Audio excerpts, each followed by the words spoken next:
हमारी एक video 3D to 5D पर भी है, उसमें भी देखना कैसे परिवर्तन सब 3D to 5D लोग कहते हैं, मगर असली प्रोसेस 3D to 5D नहीं है, पूरे मल्टीवर्स माना 100D कितना 100D। डी माने डायमेंशन। देखो 3D माना मृत्युलोक, 5D माना ये ऊपर का सूक्ष्म वतन, हमारा ये स्वर्ग वर्ग को 5D कहेंगे। क्या 5D, ये जो ऊपर का दूसरा लोक है ना, भूलोक से ऊपर भूपूर्व लोक, स्वर्ग लोक, उसको 5D कहेंगे। मगर ये 100 कला का परिवर्तन हो तो 100 कला मतलब 100 डायमेंशन, तो 100D हो गया ना, 100D।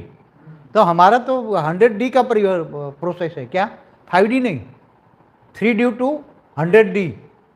इस पे तो नई वीडियो बननी चाहिए। हाँ, कभी टाइम मिला तो बता देंगे। मगर जनरल में बच्चे बेहद के ज्ञानी हैं, तो जिनको बेहद का ज्ञान समझ में आ जाता है वो डायमेंशन को समझ जाते हैं। डायमेंशन, एक डायमेंशन, तो अलग अलग डायमेंशन में टाइम एंड स्पेस कैसे चलते हैं वो भी बताया मैंने, टाइम स्पेस और स्पीड पर भी बताया है।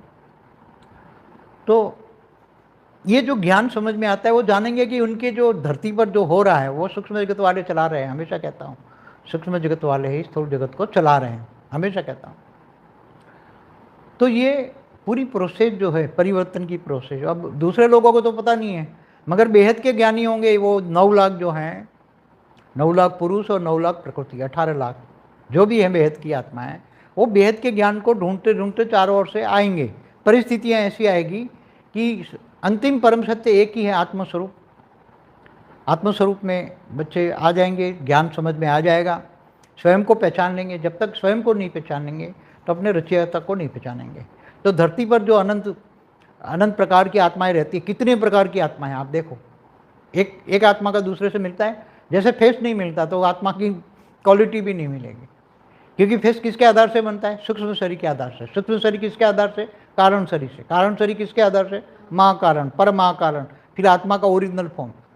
आत्मा तो एक निराकार है, उसमें अंदर तो परम प्रकाश है, मगर आत्मा के ऊपर जो आवरण लगे हुए हैं, अनेक जन्मों के कर्म बंधनों का आवरण जो लगा है आत्मा के ऊपर, तो वो आवरणों में जो कुछ रिकॉर्डिंग पड़ा है, अनेक जन्मों का कर्म बंधन रिकॉर्डिंग पड़ा है, वो आत्माओं को विकर्म विनाश करेगा। आत्मा में परम प्रकाश आएगा, आत्मस्वरूप बनेगा तो परम प्रकाश आएगा। तो आत्मस्वरूप का ज्ञान किसी के पास नहीं है।